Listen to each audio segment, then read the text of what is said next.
Hello friends, welcome back to my channel your blogger friend Paramita. আশা করি তোমরা সবাই সুস্থ আছো, ভালো আছো। আমি ভালোই আছি। আর আজ তোমাদের সঙ্গে শেয়ার করছি জগদ্ধাত্রী পুজোর কিছু মুহূর্ত। আমার বাড়ির সামনে জগদ্ধাত্রী পুজো হয়েছিল। আসলে আমার বাড়ির সামনে প্রত্যেকটা পুজোই হয়, দুর্গা পুজো, কালী পুজো, সরস্বতী পুজো, বাসন্তী পুজো, গণেশ পুজো, জগদ্ধাত্রী পুজো।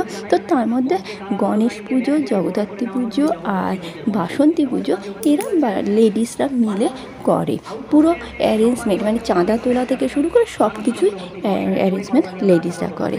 আর যার জন্য নামই আছে মহিলা সমিতির সংঘ। তো যাই হোক, এই বছর 3 বছর পূর্ণ হলো জগদ্ধাত্রী পুজো এবং গণেশ পুজো দুটোই। তো যারা যারা এই পুজো মানে বেশি ইনভলভ থাকে, তো প্রত্যেকেরই এই বছর ছেলে মেয়েদের বলতে গেলে মাধ্যমিক উচ্চ মাধ্যমিক পরীক্ষায় পড়ছে। তো যার জন্য মানে 4 দিন ধরে সেই ষষ্ঠী থেকে দশমী পর্যন্ত 4 দিন ইনভলভ থাকাটা খুবই প্রবলেম হয়ে যাচ্ছিলো।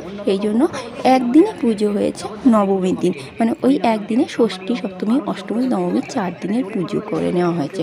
তো অষ্টমীর দিন ঠাকুর আনা হয়েছে, আর নবমীর দিন সকাল থেকে একদম বিকেল পর্যন্ত পুজো হোম সব কমপ্লিট করা হয়েছে। সন্ধ্যাবেলা ছিল কিছু প্রোগ্রাম মিন্স সেদিন সম্বর্ধনা অনুষ্ঠান ছিল, যেমন বাড়ি মানে পাড়ার যারা বয়স্ক প্রাপ্তবয়স্ক তাদেরকে সম্বর্ধনা দেওয়া হয়েছে। এই বছর যারা মাধ্যমিক এবং উচ্চ মাধ্যমিক স্টুডেন্ট রয়েছে পরীক্ষা দেবে তাদেরও সম্বর্ধনা দেওয়া হয়েছে। আমার মেয়ে যেহেতু উচ্চ মাধ্যমিক দেবে সেই জন্য আমার মেয়েও পেয়েছে সম্বর্ধনা। আর দুস্থ মানুষদের কম্বল বস্ত্রদান করা হয়েছিল।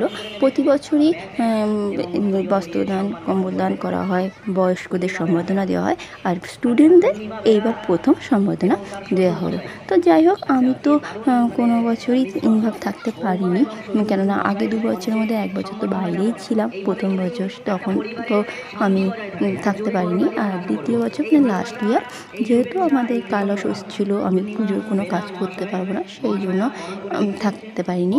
হ্যাঁ, গেছি, যেহেতু বাড়ির সামনে পুজো হয়েছে গেছি, একটু দেখেছি, চলে এসেছি। আর এই বছর মেয়ের অলরেডি এক্সাম চলছে, মানে প্রি টেস্ট শুরু হয়ে গেছে।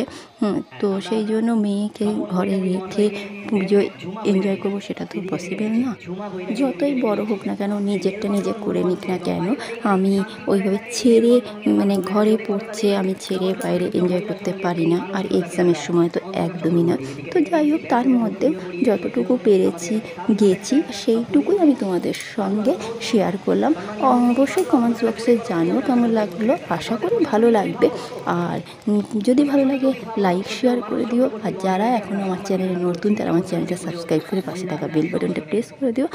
আর যারা আমাকে ফেসবুকে দেখো তারা অবশ্যই ফলো করে দিও। তো চলো, তোমরা এন্ড পর্যন্ত দেখতে থাকো। অন্বেষা গাঙ্গুলির হাতে এই সম্বর্ধনা দেওয়া হলো। এরপর দেবাদ্রিতা অধিকারীকে সম্মানিত আউটপোস্ট জোরে করতালি আশা করবো প্রত্যেকের কাছ থেকে। করতালিটা বন্ধ হবে না, কারণ এরা মাধ্যমিক পরীক্ষার্থী, এরা অনেক লড়াই করছে বামুনমোড় থেকে সুন্দর রেজাল্ট করার জন্য এবং নিজেদের নাম উজ্জ্বল করার জন্য, বামুনমোড়ের নাম উজ্জ্বল করার জন্য। তাই তো শুভেচ্ছা বার্তা দেওয়া হচ্ছে জগদ্ধাত্রী পুজো কমিটির পক্ষ থেকে, মহিলা সংঘের পক্ষ থেকে সত্যিও মানস চক্রবর্তী মহাশয়। খুব ভালো করে ওরা পরীক্ষা দিক, আপনারা আশীর্বাদ করবেন ওরা যেন খুব ভালো করে পরীক্ষা দিয়ে বামুনমোড়ের নাম উজ্জ্বল করতে পারে, বামুনমোড়ের নাম আরো উজ্জ্বল হোক এবং সম্মানিত হোক। এই সমস্ত পরীক্ষার্থী যারা ওরা দিনরাত পরিশ্রম করছে, সামনে ওদের টেস্ট পরীক্ষা, তারপরে মাধ্যমিক, বিভিন্ন স্কুলের পরীক্ষার্থীরা এখানে রয়েছে। বামুনমোড়ের পক্ষ থেকে আমরা তাদের শুভেচ্ছা বার্তা দিচ্ছি। উচ্চ মাধ্যমিক পরীক্ষার্থী হিসাবে মঞ্জু চক্রবর্তী, আচ্ছা সুব্রত বাবুকে ডেকে নিচ্ছি। মেয়েকে শুভেচ্ছা দেবে বাবা, আর সেই মঞ্চ হচ্ছে আমাদের জগদ্ধাত্রী পুজো মহিলা সংঘ। উচ্চ মাধ্যমিক পরীক্ষাটা যেন ভালো হয়। মঞ্জু চক্রবর্তীকে এই শুভেচ্ছা বার্তা বাবার তরফ থেকে।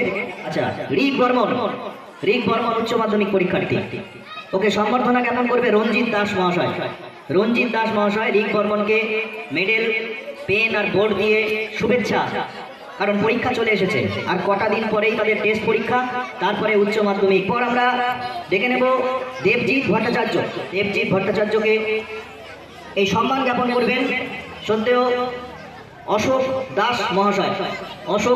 দেবজিৎ ভট্টাচার্যকে আশীর্বাদ করছেন। গুরুজনের আশীর্বাদ কাজে লাগে, গুরুজনের আশীর্বাদ নাতির বয়সী দেবজিৎ, নাতিকে দাদুর আশীর্বাদ অবশ্যই কাজে লাগবে এবং খুব ভালো রেজাল্ট হবে। এটা জোরে করতালি আমরা আশা করবো আপনাদের প্রত্যেকের থেকে।